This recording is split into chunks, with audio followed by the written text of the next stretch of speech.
Welcome back to Foodie Down Bronx. I'm your host, the Hungry Dominican. Holy Apostles Soup Kitchen has been a New York institution since 1982, and by its 25th anniversary in 2007, it had already served up 6 million meals. It is open to the public, no questions asked, and continues to serve thousands of meals a day. Joining us now is Michael Ottley of Holy Apostles Soup Kitchen. Mr. Ottley. So glad to be in the Bronx. Thank you, sir, for joining us today. Thank you. So before I start asking you a whole bunch of questions, I want to revisit my own story and my connection with Holy Apostles. When you and I first met, I had shared this with you. I had mentioned that back in the holiday season of 2010, I found myself in a situation in which I was homeless. I did not have a place to live. I was searching for a job. I was one of the many people who utilized HASK, which is Holy Apostles Soup Kitchen, for a meal.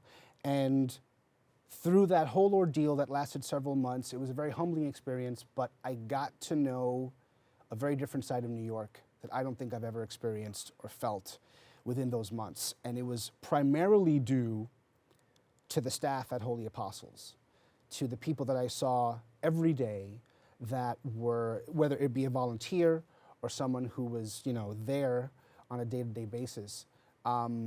It really opened my eyes to this world of generosity that I really didn't know. I didn't really understand. I had been to soup kitchens before when I was younger, through high school programs and things like that, but really going through it sort of humbles one and puts things to a different perspective. How long have you been involved with Holy Apostles, since it's been around since 1982? So I started in Holy Apostles in 2009. Again, I was looking for a job at that time. I had suffered, I lost my job, and I came to Holy Apostles, not knowing what Holy Apostles was. And when I walked in the door and I saw this majestic dining room sitting in the nave of a church, was just an incredible experience because of the welcoming feeling that you get for anybody who comes there. And as you said, there's no means testing what we do whatsoever. So anybody who shows up to Holy Apostles, we'll serve them, whatever your need may be, whether it be a meal for the day or some clothing or some transitional services for housing or some toiletries that you may need, or for whatever kind of services you may need, we have them there. And it's an incredible place, and it's been in existence since 1982. At this point, you said in 2007 we had done 6,000 meals. We're way over 9 million meals. 9 million meals as of today. As of today. Up to this year to date, we've done 303,000 meals in 2019 compared to 251,000 in 2018. So we're on track to probably hit the mark of about 330,000 meals in 2019, which is an incredible thing. That's incredible. I want to go back to what you had mentioned. So anybody can go into Holy Apostles. Mm-hmm. It's open Monday through Friday for anyone to come in. I want to talk about that because I think it's very important for people to understand what it means to be homeless, what it means to be in dire straits. Not everyone who necessarily walks into those doors is someone that you would find on the street. And I know this for sure because when I was there, I saw people with business suits come in, just having a meal. And what people need to understand is that it's not just homeless people, but it's people who are financially unstable, food insecurity, who suffer from food insecurity, people who just, they just don't have the money to supply themselves a meal or a loved one a meal, so they use Holy Apostles. And I'm sure that's one of the bigger things you guys also try to do, is to sort of erase the stigma, to sort of educate people. Because I think it's just easy to sort of, point at someone and just assume, well, that person's homeless. Yeah, we hold low judgment. And to be honest with you, the majority of people that come to Holy Apostles aren't so much homeless, but there's a ton of food insecurity in New York. New York is one of the most expensive cities to live in. So you come to Holy Apostles because maybe you have to make a decision between a meal or buying medicine or paying rent or getting that Metro card to get to work. Or maybe it's the messenger on the bike delivering your Amazon package. Or maybe it's the postal worker or the construction worker that's working in, which we now have near us, Hudson Yards. So all of those people's coming, or it's a senior next door to us who we sit next to the largest natural recurring retirement community in the country called Penn South, and we get a lot of those folks there too. Not only do they come there to eat and do the meal, but we also rely on them as part of our volunteer base. Holy Apostles each year requires about 15,000 volunteers, which contributes to what we do every day. Because without those volunteers and without the services that those people offer, we couldn't do it every day. But again, there's no means testing. So as a senior, or it could be even the craziest thing is one day we did 1,600 meals. I said, where'd this come from? So, I was going around, and I asked somebody that was coming in. It looked like a tourist that was going to the High Line, and they said, oh, yeah, it's the best free meal in New York. We saw it on Yelp. So I had to beg Yelp to take that review down. But again, everybody is welcome, and we're there to serve, and we serve healthy, nutritional meals that are sustainable for an individual, and everybody is welcome. And I've been to most of the soup kitchens in New York, and there's a lot in the Bronx, but, we're there 5 days a week.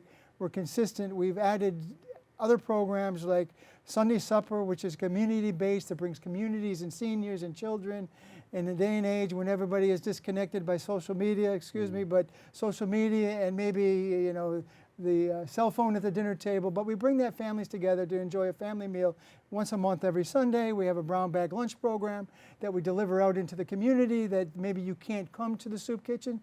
So if you're displaced at Penn Station in the morning because you're getting kicked out by the commuter rush hour from the people coming from Long Island and New Jersey, and you get out on the street, we deliver you a breakfast sandwich, and we deliver you a bagged lunch.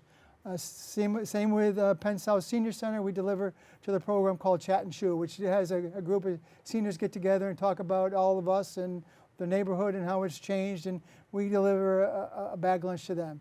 And it could be PS 33 across the street, which houses about 75 children that are living in shelters that really have no stability in their life, that at the end of the school day, instead of going to a home or an apartment, they go to a shelter. And that shelter could look like the Holiday Inn Express or the Stewart Hotel or any one of those hotels that don't have the right occupancy. They go into that thing and they go home without a meal. So we deliver meals in the afternoon to them. And we also deal with the immigrant community, and the immigrant community who's being chased down by ICE and the policies of our government and separation of children. And we work with NYU and what we call New Sanctuary Coalitions to help deliver bag lunches to those families and children that are going through the law clinics and being tracked down by ICE. So it's a very diverse program. And I mostly talk about food because my background is food, and I come from the Culinary Institute, and I spent all my life in the culinary field. But Holy Apostles is a whole program where it not only takes care of your nutritional needs, but it also takes care of your social needs, such as clothing and toiletries and all the other things I mentioned. So I don't know if I answered your question. I gave you a lot of information really quickly. Sure. You did. But, you definitely did. I do want to talk about one thing before we wrap up, Sure. and because we were actually talking about it right before we started taping, Sure.